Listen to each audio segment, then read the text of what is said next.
Welcome back to the Gardening with Joy and Holly radio show. Happy to have you along. Thank you for taking time to tune into the program this week. Time for your garden questions, our garden answered. You want to submit your question, you can do such at gardentalkradio@gmail.com. That's gardentalkradio@gmail.com. Or you can give us a call toll-free coast to coast at 1-800-927-7469. That's 1-800-927-SHOW. A lot of companies supporting the program financially to allow us to be on your radio right now. If you've missed any of the coupon codes or you want to find out more about them, you can do two things. You can go to our parent website, the WisconsinVegetableGardener.com, and you click on the Season 8 tab at the top of the page to find all of them. And to find the coupon codes, you click on the Money tab at the top of the page. Let's see what we can get through the top of the hour here with questions. Holly? All right, so what is the best way to plant long sprouted potatoes?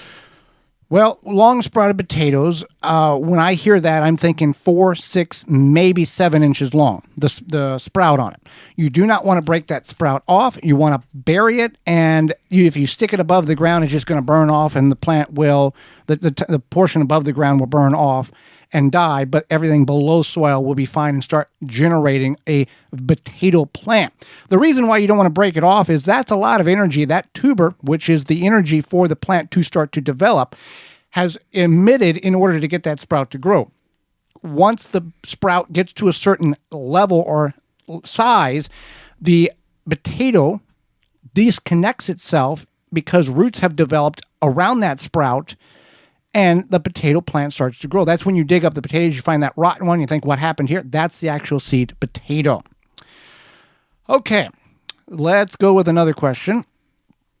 How do you keep your garden under a veg cloth pollinated when it's covered? So covers do work best for leafy greens and veggies like broccoli, cauliflower, kale, spinach, etc.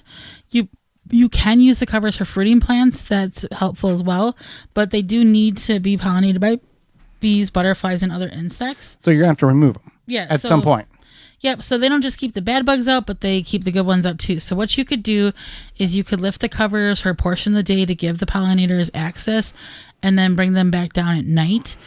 That's pretty much your only option. There's no, it's just like when you use one of those all-purpose insecticides, it's going to get rid of the bad bugs and the good bugs. So there's an opportunity that when opening this up to allow the pollinators in, you could, there could be bad bugs that get in there as well. It's not a fix-all, end-all. No. It greatly reduces the issue. But especially overnight, because a lot of times, like, the bad bugs come out at night. Right. But it does help. You do it during the day. Maybe bugs are flying around more because of opportunity as opposed to at nighttime where they're flying around to attack your plants or something. So, yeah. All right. I came across your video on the WisconsinVegetableGardener.com for bush beans versus pole beans. How do you determine which way to put the trellis to get sun on both sides equally? Well, you would put it north to south. Right. Yeah. It's about the same either way you go. Right. But what we have done, or what you can do, is you're going to have your supporting post, one on the east side, or one on the north side, one on the south side, and you're going to run your trellis north to south.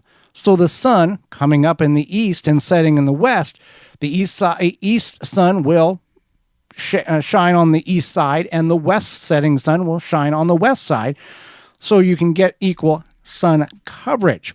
You can also go the opposite way, east to west, and the sun will hit the south side of that, and there'll be a few beans that will go on the north side of the trellis, and they'll still produce because a lot of the foliage is absorbing the sun.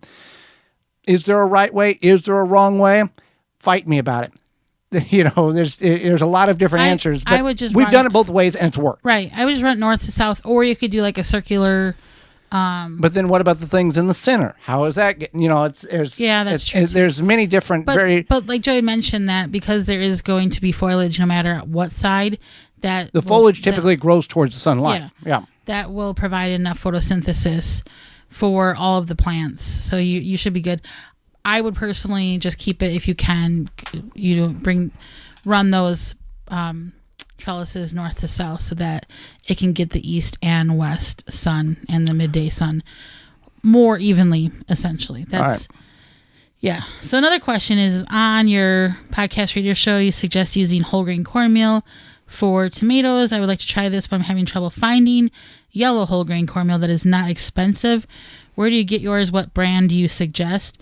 It is not cheap. No, and it's like $7 a bag, I think. Right, and this show that you're listening to on the radio you can find it in a podcast form. So if you can't listen to all of it, or you want to catch back archives, they're all listed on the website and on our podcast housing. Yeah, so just not to confuse it, we don't have like a separate podcast. No. Goodness, no. No. So yeah, we use two brands typically. One would be Bob's Red Mill, and the other one is Hodgins Mill. You can also find your local co-op might have like an organic food. Yeah. Yeah. But they might have it in bulk. And the reason why we're talking about this, if you're not familiar, yellow whole grain cornmeal has a beneficial bacteria in it called trichoderma. What trichoderma does, it fights the bad bacteria in your soil, which is early blight. All soil has it. Doesn't matter what kind of soil you got, it's got early blight in it. You, at the time of planting tomatoes, you plant your tomato, you put your stuff in the hole, you cover the tomato roots up, and you sprinkle a handful of yellow whole grain cornmeal around the base of the plant. Then you mulch and you water. That yellow whole grain cornmeal greatly reduces by about 80% the chances or the likelihood your plant is going to get early blight.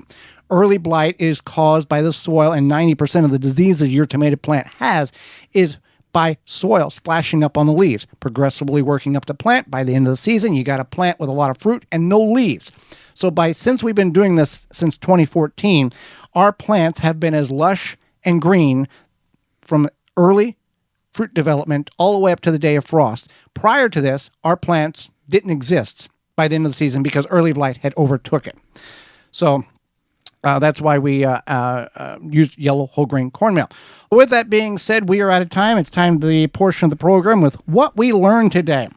I learned when we had Carol on she's the editor of the Old Farmer's Almanac, that their weather forecasting, the founder of the Old Farmer's Almanac, they've been using the same formulation on how to predict the weather since 1792, and they've been almost perfect or 80+% accurate every year since then because of the formulation that the founder developed. Because we are in the sun cycle 25 now, and he figured all that out back years ago. I learned that Joey and I agree that you should make your bean trellis go east to west. There you go. What we learned today is brought to you by Honey Bee Healthy. Whether you're a gardener, a bee hobbyist, or a professional beekeeper, Honey Bee Healthy Inc. has the products to help you maintain a healthy hive and thriving garden. For more information on how to use Honey Bee Healthy in your garden, visit honeybeehealthy.com. And actually, I meant we both agree that your trellis should go north to south. I was getting all mixed up in my brain. Anyway.